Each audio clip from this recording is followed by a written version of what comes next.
a victory lap, possible victory lap if this happens, but it's looking more like a victory lap because this is going around in the rumor mill. So let me read this off to you guys.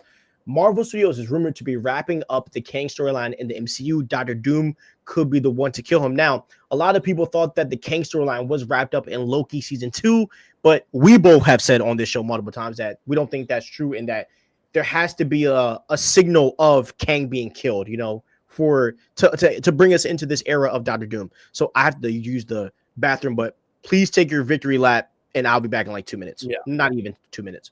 So it was obvious that they couldn't just pretend Kang never existed. They had to exit Kang from the MCU in some way, shape, or form. And that doesn't necessarily mean they're bringing back Jonathan Majors or whatever. But my theory was that I always thought Doom was going to kill Kang. I thought Doom was going to kill Kang and they're going to go into Secret Wars. And that was going to be the way to build up Doom. The other thing here is Doom always kills Kang in the comics. So based on the source material, it's very comic accurate and very much on brand. I love Kang. I also love Doom. They're two of my favorite villains of all time. I would love to see Doom kill Kang. I think that would be awesome. And I do think for everyone, I think that would just build up how menacing, savage, and big of a villain Doctor Doom is to one up Kang and kill Kang. There are times in the comics that Doctor Doom, he's like, there was a time he was like, Kang might try to cross me. I'm just going to kill him so it doesn't even I don't have to worry about it. Like, he is that savage. He is that guy. So I really hope we see this, not just because I would get my other big victory lap, but because it would be absolutely awesome. Exactly. And what's funny is and we're going to talk about this next, but One World Under Doom is kind of like a similar thing, right? Where he knew who was going to cross him, so he kind of killed him off before anyone knew it, right? And it's just who Doom is. Doom is the character where it's like, I know you're going to do something to me, so I'm going to take you out, and then I'm going to gaslight everybody else to make them seem like I did the right thing. You know what I mean? To make it seem like I am the one that made the right decision. And so there is a easy way for Doom to make this look good. He can easily make this look good. So, and that's where I think that we're going to get another Killmonger-like situation or a Thanos-like situation or a Magneto situation where Doom is going to make a lot of fans be like, I understand your point. I understand why you're doing this, because that's the man that Dr. Doom is. One of my favorite comic book shots ever from Dr. Doom, and this might sound stupid to you guys, is when so there's an incursion happening right on top of Latveria, right? And Dr. Doom's fighting in.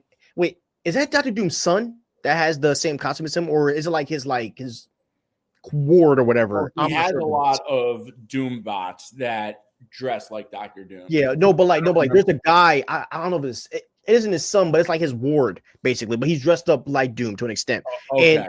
And they're both fighting, and then the Illuminati pops up, and he's like, "Why the frick are you here?"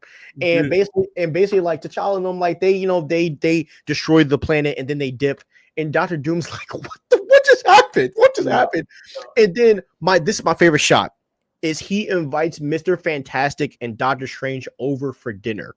And they're just sitting there, and Reed's talking to Doom's boy, and Doom's like, bro, I invited you over to be nice, but I'm not here to freaking nice.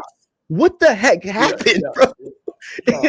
And that's Dr. Doom, bro. He's all about business. And that's what I'm excited to see, bro. Like, oh my God, it's going to be so fun. You say that because so Marvel has always done this thing called 2-in-1, and it's usually the Thing with someone else. But I've been reading Chip Zdarsky's 2-in-1, which is the Thing and Johnny Storm without Reed and Sue immediately after Secret Wars. And, Infamous Iron Man is amazing. I wouldn't recommend reading Infamous Iron Man if you haven't already read Doctor Doom comics, Secret Wars. If you don't really know much about Doctor Doom, Infamous Iron Man is not the place to start because it's a very alternate, unique type of take on Doctor Doom where he is like in his redemption arc and he tries to become Iron Man and take over for Iron Man after Iron Man died.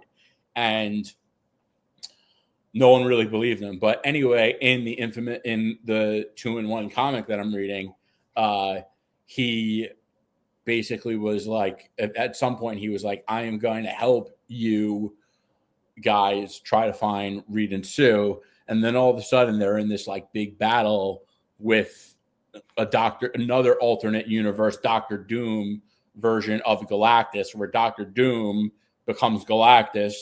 And Doctor Doom was fighting himself as Galactus. And I forget exactly what happened. I gotta look. Basically, he was like, this is me. Like, why am I helping you guys? Screw you guys. And then he goes, I think I sent it to you. He goes, democracy is overrated. He's really in the comics, bro. He's really a funny character. He's actually hilarious. Yeah. Because he's like he has these like come to Jesus moments, like at the most random times possible. Yeah. And then he just turns the table over like completely. Like he's the king of and this is what makes geniuses great in general in the world is being able to abandon ideas. Yeah, sorry, like I didn't cut you off. You're good. But that's what made people great is being able to like abandon ideas, and Doctor Doom is the king of that.